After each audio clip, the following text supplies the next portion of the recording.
السلام عليكم ورحمة الله وبركاته.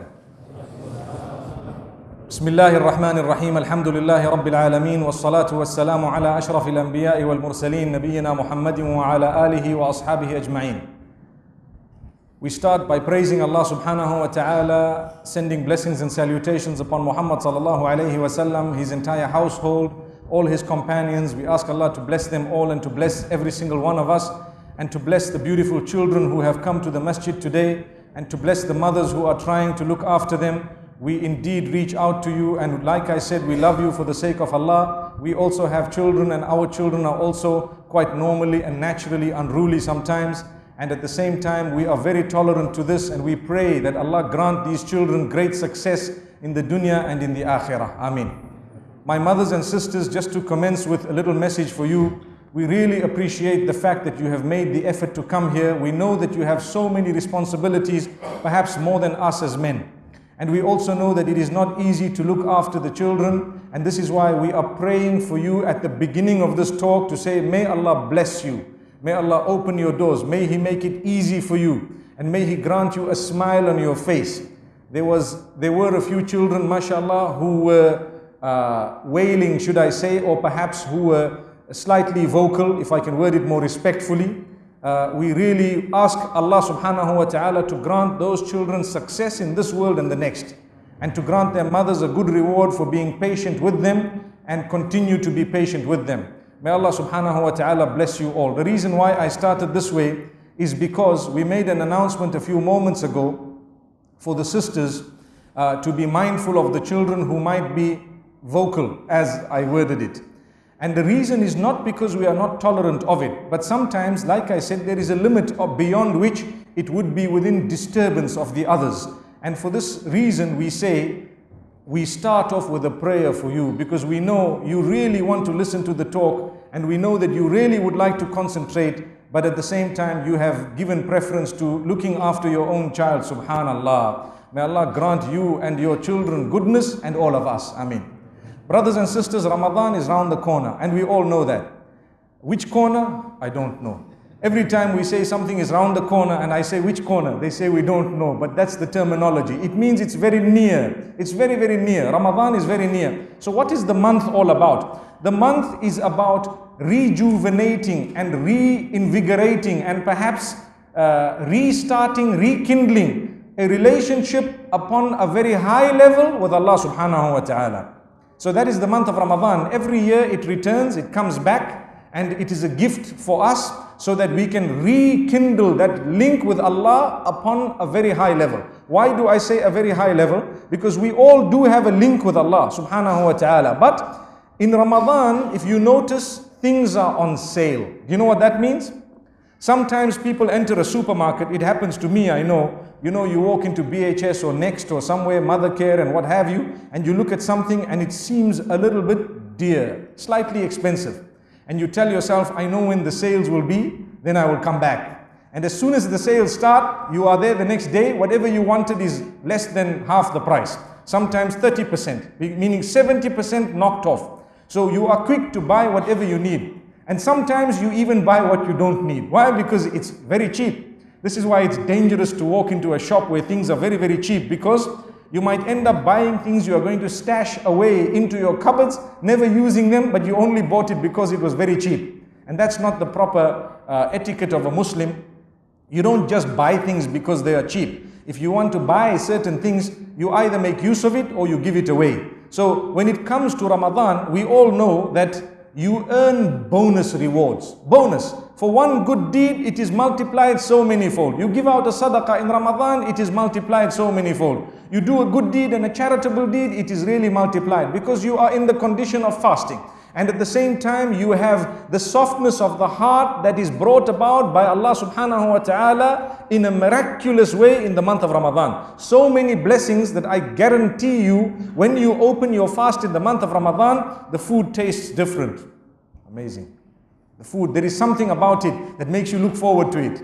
Do you know, if I were to give you some bread and yogurt with a date right now, you may enjoy it. But to enjoy bread and yogurt with some dates at the time of iftar is something unique, Sometimes people who do not really have yogurt on a regular basis cannot wait for Ramadan to have that little yogurt and dip that piece of bread in it and have it. It's the blessing of Allah. لِلصَّائِمِ فَرْحَتَانِ فَرْحَةٌ عِنْدَ فِطْرِهِ وَفَرْحَةٌ عِنْدَ لِقَاءِ رَبِّهِ. The Prophet ﷺ says, a person who is fasting has 2 points of happiness. Happiness upon opening the fast, meaning the completion of the fast, and happiness when he meets Allah subhanahu wa ta'ala or she meets Allah subhanahu wa ta'ala. So this would mean 2 things. One is, on a daily basis when you're opening the fast, your reward is plugged in and you have so much of happiness and barakah and blessings in so many different ways. And 2 is, when the month is over, you have a day known as Eid, which is a day of happiness. So that too is a day that is a gift of Allah subhanahu wa ta'ala. It is prohibited to fast on the day of Eid, and we all know that. Prohibited. So Allah says you must eat, you have to have something. You cannot. We are instructing you to eat in the same way we instructed you not to eat before. This is the instruction of Allah. So a blessed month. How do we look forward to the month of Ramadan? Let's look at Rasulullah sallallahu alayhi wasallam. Come the month of Sha'ban, which is the month just prior to the month of Ramadan, he started increasing his voluntary fasting. He was increasing his voluntary fasting. And if you take a look at his sunnah and his path, he was not a person who fasted in the month of Ramadan and that's it. But because fasting has so many benefits, both physical as well as spiritual, he used to fast on a regular basis every week, Monday and Thursday. He used to fast. Sunnah. Something that medicine of today has confirmed. The non-Muslims have researched it and confirmed that your health is definitely positively impacted, including your emotional, mental condition, by fasting twice a week. And they've spaced it out such that they arrived at the conclusion Monday and Thursday. Amazing. I actually have seen this on BBC myself. I don't know if some of you might have seen the clip as well. Subhanallah.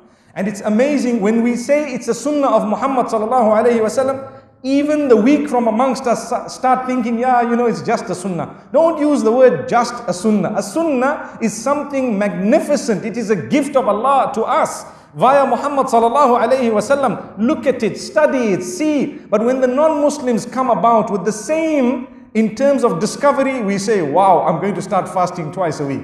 Subhanallah. Now we have a bonus here because we have the sunnah as well as the discoveries. Both are together. So let us start, inshallah, try it at least sometime. Like you know, sunnah is not farad. Sunnah meaning that which was encouraged by Muhammad sallallahu alayhi wasallam, and it was not made compulsory. It is not compulsory, but it has its merit. It has benefits in it which are amazing. So I'd like to promote it from this platform to say, my brothers and sisters, including myself, try out this fast, Monday and Thursday. If not every Monday and Thursday, at least sometimes. You know, try it out. See the benefit you have. You fast, you arrive at a new level of spirituality. Believe me, trust me. It is just like Salatul Tahajjud. Tahajjud is the pre-Fajr prayer, which we always say, if you have not engaged in it, try it out at least a few times in your life. Come on, try it out. I'm sure we can be strong enough to do that. We can try it. So get up once a month and say, you know what, let me try Tahajjud. Do it, see what happens to you. I promise you, something will change in you permanently. Do you know that? Try it for the sake of Allah. Get up, put your clock only for Allah. And you know what? Nowadays, Fajr is quite early, especially in this country here. So a lot of us are awake up to late because that is the general norm in the weekends in the Middle East. You know, you're awake most of the time because it's so hot during the day. So now, you'd rather fulfill your tahajjud. At least, you know, some people say, okay, you must sleep before you read tahajjud. To be honest, it's not a condition. It's not a condition for the tahajjud to be correct. You can actually read it even though you have not slept. Fulfill it and ask Allah subhanahu wa ta'ala to accept it. Try it out. And then also try the fasting, the voluntary fasting, and you see what would happen. When Ramadan comes in, it clocks in smoothly and you have a beautiful high that you are starting upon. When I say a high here, I'm talking of a spiritual high, mashallah. Also, Muhammad sallallahu alayhi wasallam had something else which was extremely unique, extremely unique. He taught us that 3 days of the month, in the middle, fast, if you can. It's a sunnah. Sunnah meaning, again, encouraged by Muhammad sallallahu alayhi wasallam. He did it, and for us to emulate it, we would achieve a reward for it. So if you take a look at this, 13th, 14th and 15th of the lunar calendar, he used to fast. And the idea is every good deed is multiplied by 10. Subhanallah. So 3 multiplied by 10 would make it 30. 30 is the whole month. You get a reward for the entire month. So if you fast those 3 days, it would be equivalent to having fasted the entire month. But you achieve such a big reward, such a big reward. And on top of that, your health, physically, mentally, you have arrived at a new level which you will only pick up some time later. This is the gift of Allah subhanahu wa ta'ala. So inshallah, I once again say, my brothers and sisters, let us promise Allah subhanahu wa ta'ala that we will try this out. We know that it is not compulsory, and I reiterate, it's a sunnah of Muhammad sallallahu alaihi wasallam, but it's important. Important meaning, try it out. Let's see. May Allah make me strong as well, and all of us. Ameen. My brothers and sisters, this is one way of looking forward to the month of Ramadan, by promising Allah these things. Look, Ya Allah, I'm going to fast, not only in Ramadan, but even outside Ramadan, because we have a problem. What is the problem?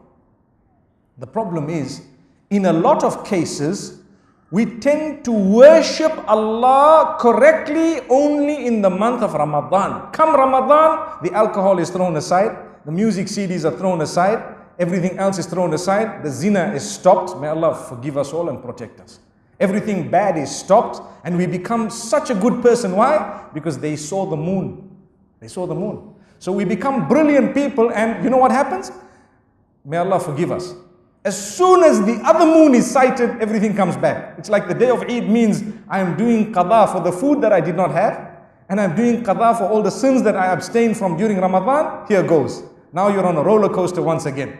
If that is the case, بِئْسَ الْقَوْمِ لَا يَعْبُدُونَ اللَّهَ إِلَّا فِي رَمَضَانِ.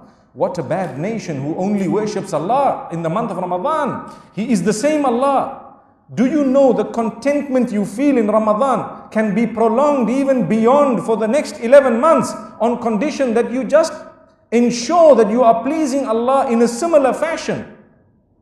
When I worshipped Allah in Ramadan, I made sure my salah was in order, at least my farad. Continue the farad, the compulsory salah, even after Ramadan. Make sure you are there. We have something known as Taraweeh, which is also a sunnah of Muhammad sallallahu alayhi wasallam, the prolonged prayer wherein we listen to the entire Quran in most cases, and that is a sunnah also of Muhammad sallallahu alayhi wasallam. It is prolonged, and one of the ideas here would also be for us to enjoy it. Imagine a prolonged salah is known as a tarweeha. If you look at the deep meaning of the Arabic language of that word, it is to do with your comfort. It is to do with something easy going. It is to do with something that is giving you a break, but it is salah that is prolonged. How many of us truly receive comfort when we prolong in salah? It's something unique. If you look at it, it shows that the way we look at salah sometimes is actually wrong. Let's be honest, a lot of us look at salah as a responsibility being a burden, rather than a responsibility being a gift that we should be honored to engage in. Like I always say, and I've said it from this seat as well in the past, my brothers and sisters, there is a difference between a person who fulfills salah because he has to do it, and another who fulfills it because he wants to fulfill it. Very big difference. There comes a time when someone says, why are you reading your salah? And the person will say, because I have to. It's a duty. That's correct. The answer is not wrong. But there comes a time when a person wants to read that salah, they're looking forward, they know it's a duty, but they don't stop at that, they really want to. In that case, they will start working on the quality of the salah rather than the quantity. Because if you're doing it because you have to, you come in and you just down and up and down and up, and you finish your salah and you're out, you say Alhamdulillah, and we are done, Allahumma antas salam, and you walk out and everything is gone. But if you read it because you want to, you come in and you take your time, you stand correctly, you have made wudu properly, and Allahu Akbar. When you start your prayer, you are plugged in with Allah, nothing distracts you, and you can lengthen it. The longer you prolong, the more you enjoy it. Is that what happens to us? May Allah make us that. May Allah subhanahu wa ta'ala make us that. Obviously this address is not to the Imams, because the Imams are given instruction by Rasulullah sallallahu alaihi wasallam to consider the elderly and the weak who are behind them. So it doesn't mean that you need to just stand in salah for so long, subhanallah, and you are an imam knowing that people are perhaps weak and elderly, sometimes even the children are perhaps crying and so on behind. The Prophet sallallahu alaihi wasallam's teaching is to shorten it slightly in that particular case. But sometimes, and I know this has happened, and I must mention it, You get some elderly, I have had some elderly who've come to me. They say, Sheikh, you know what, I'm old and my legs are sore. So please shorten the salah. But my brother, I really respect you. You are my elder brother. I have read something so short. He says, no, you must shorten it more because my legs are sore. That is also a misinterpretation. You do not shorten it beyond the sunnah of Muhammad sallallahu alayhi wasallam, where I just say, I start my salah and I say, okay, there's weak people who are weak at the back. So every salah is inna a'tainaka al-kawthar and qul huwallahu ahad. Every salah. By default, without even thinking, وَلَا inna a'tainaka al-kawthar fasalli li rabbika wanhar. It happens. When does that happen? When you are worried about getting rid of the salah, or let's word it better, when you are worried about just fulfilling it without actually wanting. Your heart is not wanting to plug in. If you want to plug in, you will make an effort to learn the Quran. You will make an effort to look at it. And this brings me to another point. We want to welcome the month of Ramadan. It is known as the month of the Quran. It is known as the month of the Quran. It is wrong for us just to start Ramadan and we open the Quran. People say, okay, Ramadan started. Did you start your khatma? You say, yes, I started it. So we start from the beginning, from Alhamdulillah Rabbil Alameen, we get to Alif Lam Mim and we continue, and every day we put a marker. And we say, by the time 29 days are up, I must be finished these 30 at least once. That's good, but it's not good enough. To be honest with you, there is always room to improve. Why are we not reading the Quran now? What's wrong? We might not see Ramadan. Do you agree? How many of you, including myself, have a guarantee that we are actually going to see the first day of Ramadan? Can anyone raise their hand and say, I'm definitely going to see the first day of Ramadan? Anyone? No one. Not at all. So start from now. And this is why the hadith says, إِنَّمَا الْأَعْمَالُ بِالنِّيَّاتِ. You will be rewarded for your deeds according to your intentions. So you start saying, Ya Allah, this is your kalam. It is your word. Whether it's Ramadan or not, it is still your word. And Ya Allah, I'm starting to read it from today. And I want to encourage you. You see, we have so many talks. And mashallah, even at this venue, we've had so many talks. And so many brilliant scholars from across the globe have come and spoken. The reality is, have we made an immediate resolution? Question. Have you ever sat in a talk and made an immediate resolution to say, here and now, I'm starting this? That is the winner. That is the winner. This is why I say, we spoke about fasting and we said, inshallah, make a resolution. We spoke about tahajjud, we said, make a resolution. Have you noticed? So I hope you made one of the two. Now we're speaking about the Quran, make a resolution. Start tonight. Don't say, okay, tomorrow morning, first thing I'm starting. Too late. Tomorrow, you might not see tomorrow. I'm making an intention as soon as I leave from here, or before I leave, I'll pick up the Quran from here, one of the masahif, and I will read the Arabic one verse with its meaning, then I will walk out. Possible? Or, today we have the gadget, known as the phone. You choose the translation you want. I prefer the Sahih International. I find it to be very easy in language. And subhanallah, read the Arabic text. Learn how to read it. Nowadays, you have a little button on your phone, depending on the application you are using. It will recite the verse for you and you can repeat it so you can correct your recitation. And choose which reciter you want. You want to have this reciter, the other reciter, mashallah, you will have them. Touch of the button. But we know how to use the application of the bank. Why? Because it's important. We know how to use the application, the other applications of WhatsApp. I asked someone a few moments ago, do you have WhatsApp? He says, I have WhatsApp, not just me, but even my trouser has WhatsApp. Subhanallah. If you don't have WhatsApp in this age, you are nobody. That's what some people say. Subhanallah. I would like to think the idea is technology, to keep in touch. To keep in touch with who? With everyone else. Brothers and sisters, keep in touch with your Maker. You need Him more desperately than anyone else. Wallahi, and I am serious. Keep in touch with your Maker, Allah subhanahu wa ta'ala. You need Him more than anyone else. So you have WhatsApp. Do you have the Quran on your phone? Do you have it? And subhanallah, people might say, well, if I do, how can I go to the toilet and so on? There are rulings issued by the ulama. I can very quickly make mention. If your application is open, you should not use that phone to go into the toilet. But you close the application, your screen is blank, meaning it is closed completely. You can go in, there is no harm. It is something digital.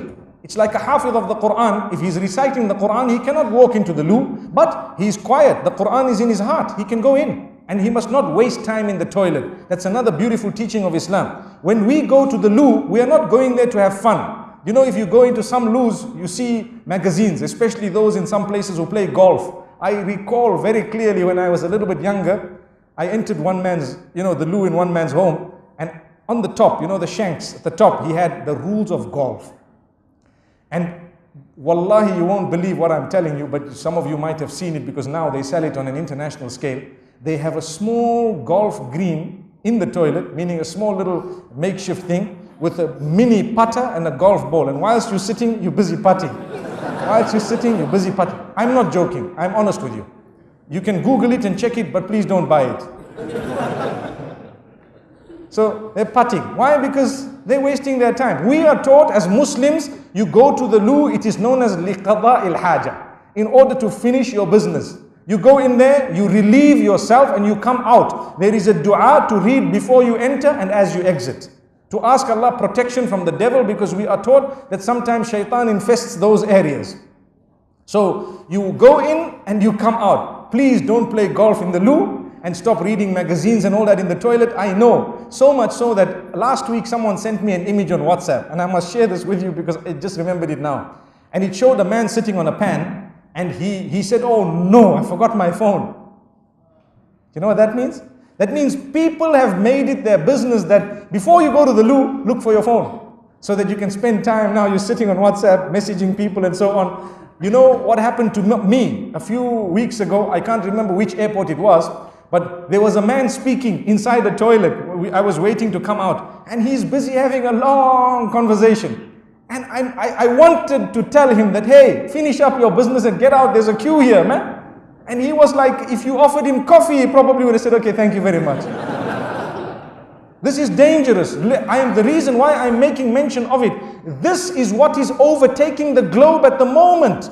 People are not understanding what their preferences are. And we were talking about developing a link with Allah. You need to get into the loo and come out of the loo. But remember something, in the same way we get so excited when we have Skype, when we have WhatsApp, when we have so many other types of, or other formats. In Far East Asia they have WeChat, and they have Line, and so on, all these different, Tango and Viber, and you name it, it's there. That is good, and mashallah, let's hope we are using it for something beneficial and good. But ask yourself, have I developed a small relation at least with the one who made me? When I go back to him, everything else will remain behind. Everything else will remain behind.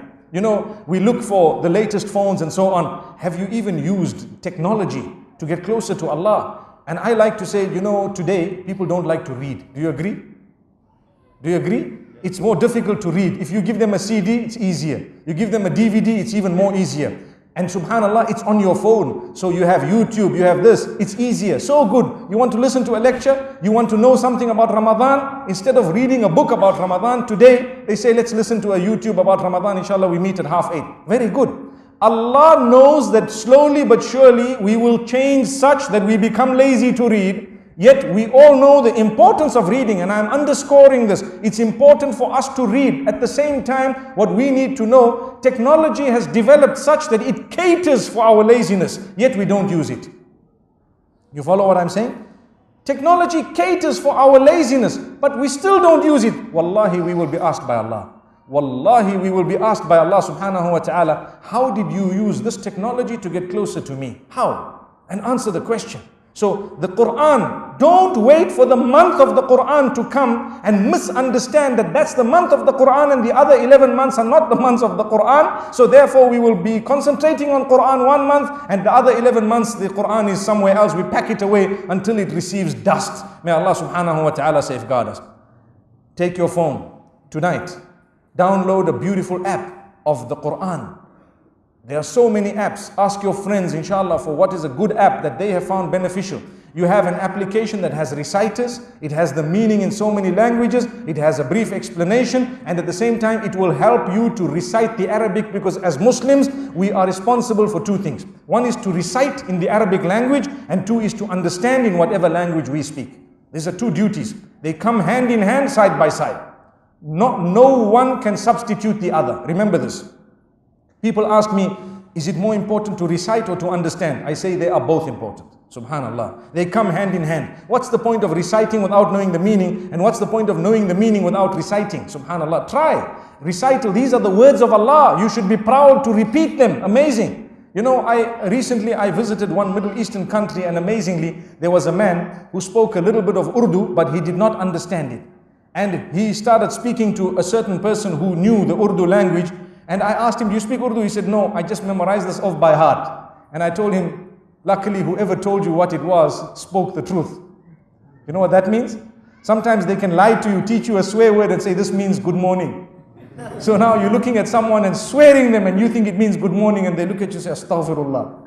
You're wondering, what are you saying? So alhamdulillah, we thank Allah. Allah has blessed us. My brothers and sisters, we are all blessed without exception. Everyone is blessed. But sometimes we do not realize the blessings of Allah upon us. So are we going to develop inshallah the link with the Quran starting today?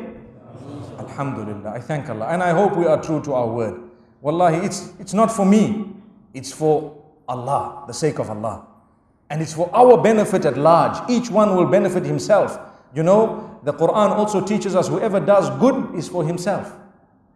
من عمل صالحا فلنفسه ومن أساء فعليها وما ربك بظلام للعبيد. Whoever does good, it's for himself. And whoever does bad, it's going to be against himself. Allah does not oppress.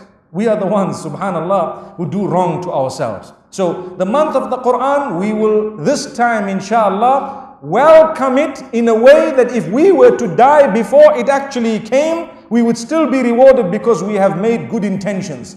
Another very beautiful way of welcoming Ramadan and even of utilizing Ramadan. We welcome Ramadan by, firstly, like I said, we increase our fasting, we increase our acts of worship, we increase perhaps the connection with the Quran from now. I will get to a few other pointers in a few moments. But to plan what you are going to do in the month of Ramadan. Because lunchtime you have almost an hour. Before we used to spend that lunchtime, perhaps we go out, we eat. But this time there will be a lunchtime, and you know what? We are not going to be using that for eating. So can I tell you one way of using that hour? You go to the masjid, you read your Salat al-Dhuhr, and you organize and arrange for someone in that hour to teach you the Quran, to teach you something about the Quran, such that when the month finishes, you have benefited in a very big way, and it continues with you throughout the other 11 months so that you have worshipped Allah in a beautiful way. You know, it's like a catapult. You know how a catapult works? You have this catapult and you have a stone. You put the stone in one part of it and you pull it back. How much do you pull it back? A little bit. That stone will actually shoot out of there very, very far. So to me, Ramadan is like a catapult. You're actually pulling back and you throw. When you throw, it helps you for the other 11 months. By the time the stone lands, you are already in another month of Ramadan. You follow what I'm saying?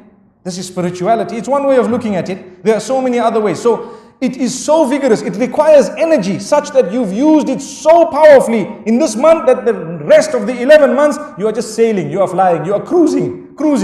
And when by the time it comes to land, you have the stone again and you pull it back and you are again moving for the other 11 months. So the discipline that is achieved through the month of Ramadan is unique and amazing. Let me mention to you one thing. There are certain things that are haram to eat. Do you agree? Like for example, you have pork, you have alcohol, you have so many other things, that which is not slaughtered correctly and whatever else. So many things are prohibited. You're not allowed.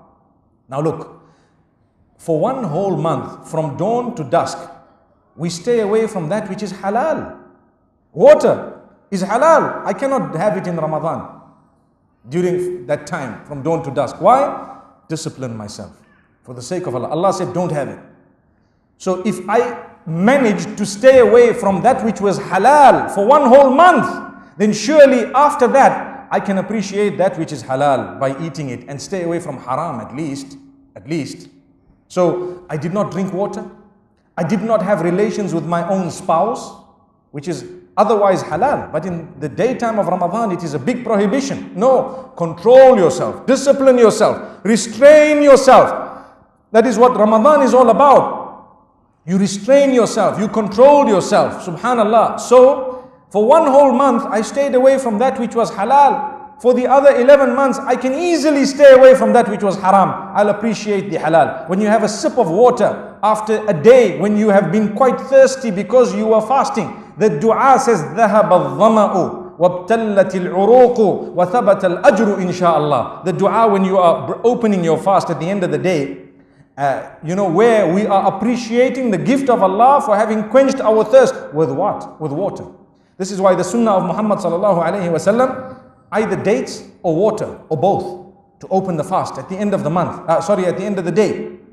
And if we have opened the fast and we have had this water, don't you feel so good? Subhanallah, ibtallat al-uruq. There is, the wetness has gone down, and the veins and all the system has now achieved that wetness of the water after a day when we kept ourselves hungry for the sake of Allah subhanahu wa ta'ala. So you appreciate the quenching of your thirst. Alhamdulillah. And you've had beautiful water. You appreciate water. Subhanallah. We're not yet talking about fruit juice. We only started with water. Imagine in Ramadan we are spoilt, where we have juices and fruit juices and fries and so many things. Some of them are actually unhealthy. Do you know that? Very unhealthy. The worst way to break your fast is with savories. Do you know that? You know what are savories? Samosas and pies and fries. That's the worst way to break your fast. Worst, from a health perspective. I'm not saying it's prohibited. No. People are looking at me. I don't know what's the story. I think we're all used to it. What's wrong with the sheikh? My pie. I love my pies. But the truth is, I'm talking of a health perspective. Go back to the sunnah. Look at the benefit of the dates, the benefit of water. Look at the benefit of these things. Subhanallah, that which is healthy, remain within the health. There is another big problem that we have during the month of Ramadan. Do you know what it is? At night, we do qada of what we missed in the day. Sometimes, with food. I promise you, we will eat all night until we drop dead. I don't know if you've seen the cartoon. I think it is done by Abu Productive, if I'm not mistaken. But where it shows a man who's fasting during the day, and he eats so much at night that he cannot read Taraweeh, and he's just like a dead person. And he's waiting for the next day. And he's enjoying it so much. In fact, the belly grew in Ramadan. People gain weight in Ramadan. May Allah protect us. Remember, it's about discipline. It's about your health. Allah has blessed you with this. From now, cut down a little bit on your food. فَإِنْ كَانَ لَا بُدَّ فَثُلُثٌ لِلطَّعَامِ وَثُلُثٌ لِلشَّرَابِ وَثُلُثٌ لِلنَّفَسِ. We eat. The Prophet ﷺ has taught us, you really want to have a nice meal, subhanallah, you really want to eat? Well, remember, the best way of doing it is a third of solids, a third of liquids, and a third of air. When you get up from the laid tablecloth and you have now got off what we would say the tablecloth, you would still have air of 1/3 in your system. You are not totally full, subhanallah. You are not totally full because we are not living to eat. Remember this. We are eating to live. It's a difference. And we're not saying don't enjoy food. Enjoy it, mashallah. People like tasty food and so on. People like so many different things by the help of Allah subhanahu wa ta'ala. Enjoy them. Thank Allah, but within limits. Within limits meaning, I'm not saying thank Allah within limits. Thank Allah unlimited, but eat within limits. Because say for example, you like samosas, okay? And the ones which have the mincemeat in it. Because sometimes, you see a beautiful samosa, you bite into it and you just see these veggies and you say, oh no man, it should have had something better inside, There was a long time when they didn't have all these veggies and health stuff inside it. But say you like the mincemeat ones and you have 1 and 2 and 5 and 10 and 20, what will happen to you? You get sick. Why? Not because the samosa was bad. It was very good. The way you ate it was bad. How you chose to eat it was bad. Like red meat. People say red meat is bad. No, sometimes you need it. But the way you eat it is bad. You have a little piece, alhamdulillah. But you want to eat the whole cow? There's a problem. There's a problem, subhanallah. May Allah subhanahu wa ta'ala safeguard us. So remember, the discipline of food and drink during Ramadan should extend beyond Ramadan. You eat and drink after Ramadan also, but hang on. Remember to reach out to those who don't have. Remember to reach out to those who don't have. Even if it is with 1 riyal, $1 little dollar. Remember to reach out to them wherever and however you can. Even a small amount. Ittaqun nara walau bi shiqqi tamra. The Prophet sallallahu alaihi wasallam encouraging us to do good. He says, fear the fire, even if it means by a portion of the date. So remember this. When we eat, sometimes we are wasteful. Yesterday we spoke about the fridge that some people have started, subhanallah, putting outside their homes. Allah knows it works in some places. Perhaps it might not work in other places. You might have a different mechanism that might work even better. But at the same time, the point here is don't be wasteful. It's very tempting to be wasteful. When the food is remaining on that table after the people have finished eating, Remember, do something constructive with it, because there are others who do not have food, period. There are others who are, may Allah safeguard us. There are others who are busy eating that which otherwise would not be permissible. Allahu Akbar. There are people across the globe in different places who are picking on grains. Little children, I have seen snippets of our children in various parts of the world who are picking little grains and busy putting them in their mouths. And we are sitting here with so much and it's just thrown away.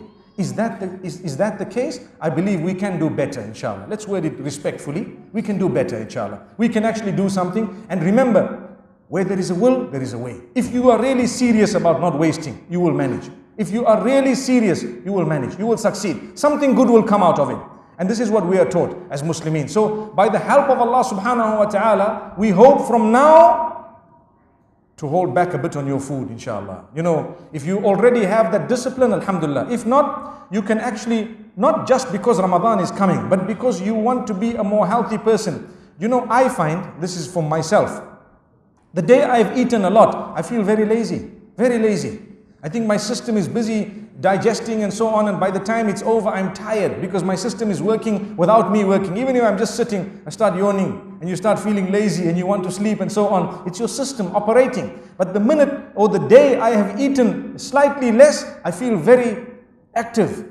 I want to do something. I've eaten a bit less and I've chosen healthy food. Remember this. May Allah subhanahu wa ta'ala protect us. May He grant us good health and may He cure all those who are sick and ill. Ameen. May He grant cure miraculously to those who are sick and ill across the globe. Brothers and sisters, another very important point to welcome the month of Ramadan is by engaging in a lot of istighfar.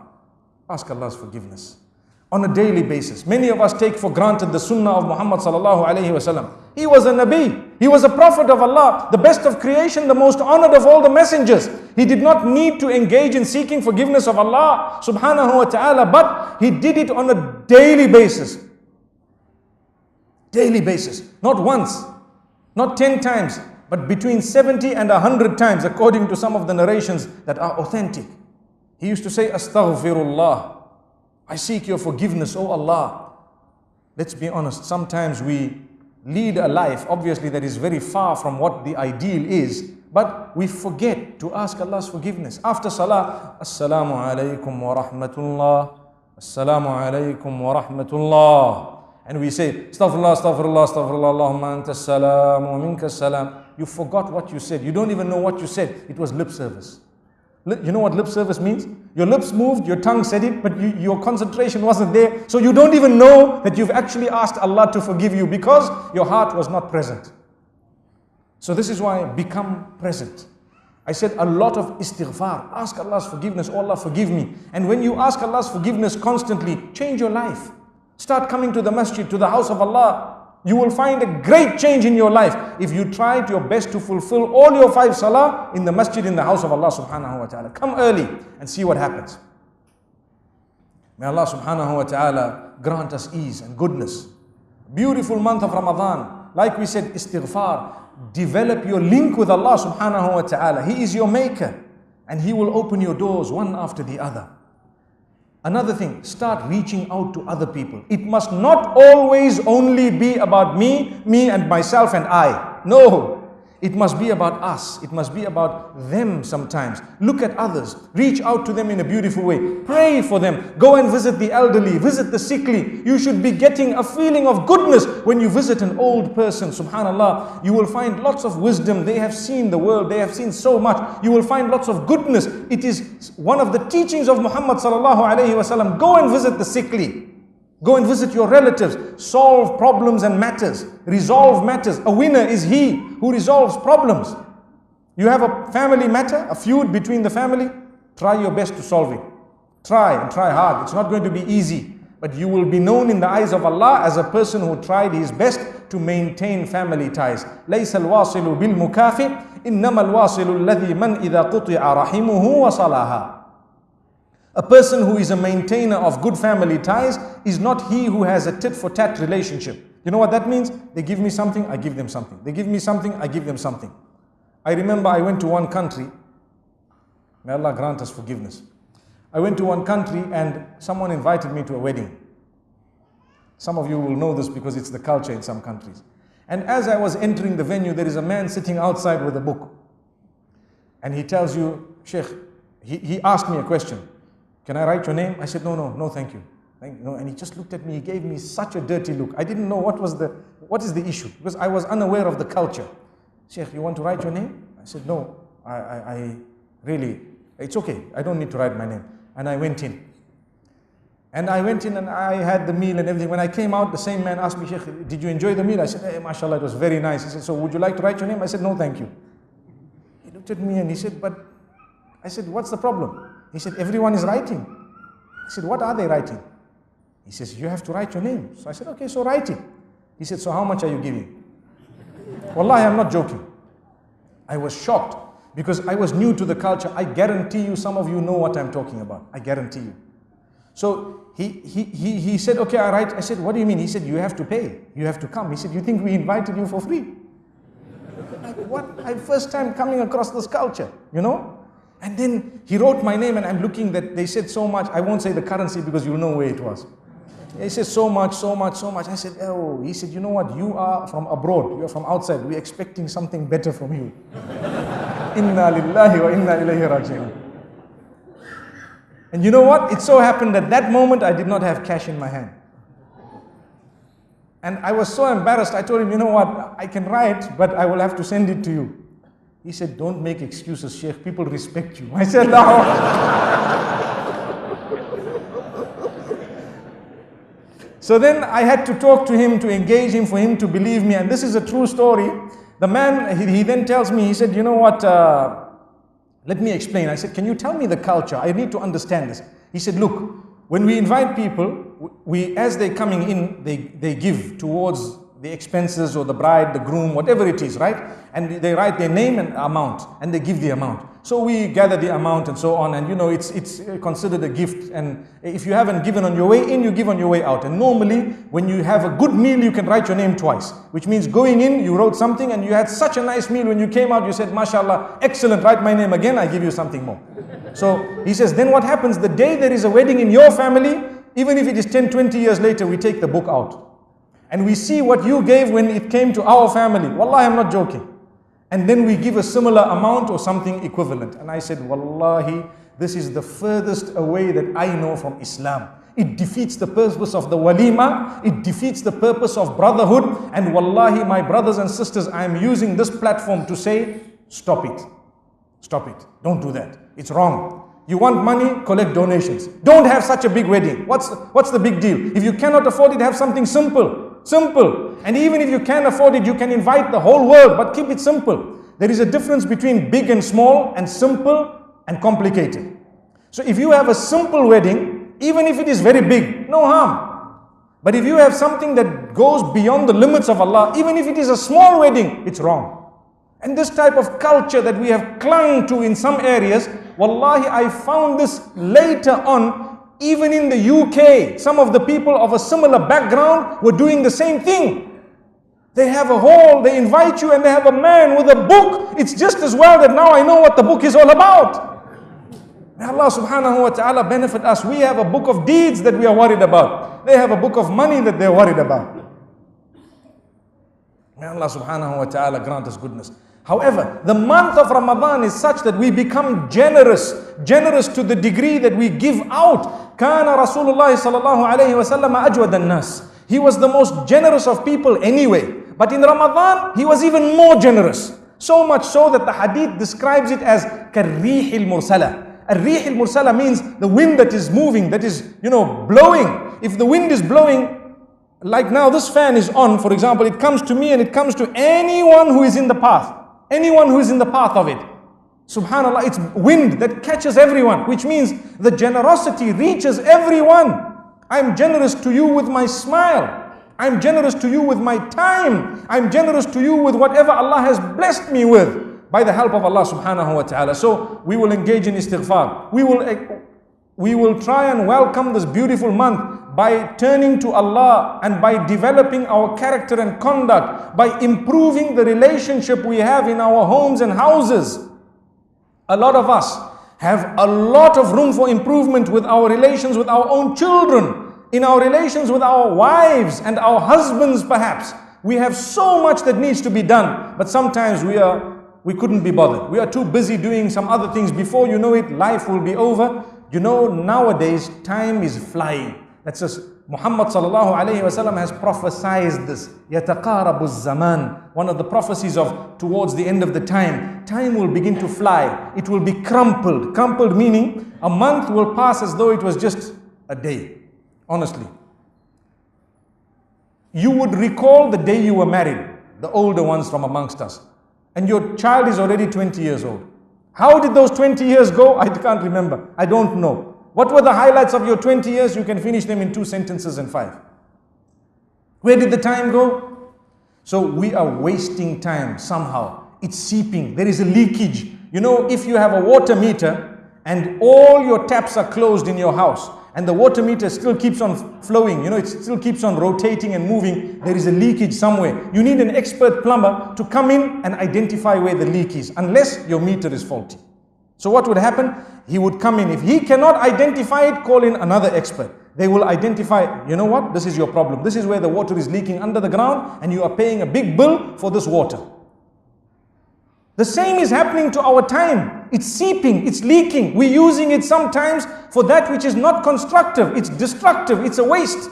It's a waste of time. So look at it, and every minute should count. Ask yourself, how did I use it? This is why we say there is no room for laziness in Islam. No room for procrastination in Islam. Do not leave today's work for tomorrow just because you feel you will be able to do it tomorrow. In fact, tomorrow's work, if you can do it today, a productive Muslim will bring it in and do it now, so that tomorrow something else might come up and you can achieve. This is why we say, let's start benefiting for the month of Ramadan from now. May Allah subhanahu wa ta'ala protect us and grant us goodness and ease. So I hope and I pray the few words I've said, I just noticed my 45 minutes are up by the help of Allah subhanahu wa ta'ala. I hope and I pray the few words I have said have actually touched some chords at least. Because you know, when we speak of preparation for Ramadan, we could speak up to Ramadan and even into Ramadan. But the reality is we need to start getting closer to Allah. Bearing in mind, we might not see the beginning of the month. It really comes back and it comes back and it comes back every year. There will be one year when we will not see the Ramadan because we will be gone. 1 year, it's going to happen. It's either this time or some other time. So bear in mind that this is the gift of Allah subhanahu wa ta'ala for us, that we are seated here in His house. May He forgive us. May Allah subhanahu wa ta'ala bless us. May He grant us ease and goodness. May He open our doors. May He make us from those who can really make resolutions that are current and here and now. We've spoken about quite a few of them. Let's hope that we can pledge right here, right now, that we will engage in at least one of the matters that we've discussed today as positive resolutions in order to enhance ourselves as good Muslimin, to become better people, so that when the month of Ramadan comes, we will already be on a beautiful level and we will excel and improve, and we will know how to even welcome the months after Ramadan that are so beneficial and so beautiful. May Allah subhanahu wa ta'ala bless you all, and may He bless the entire globe. May Allah subhanahu wa ta'ala guide us all until we meet again sometime in this beautiful city or elsewhere. أقول قولي هذا وصلى الله وسلم وبارك على نبينا محمد. سبحان الله بحمده سبحانك اللهم وبحمدك نشهد أن لا إله إلا أنت نستغفرك ونتوب إليك.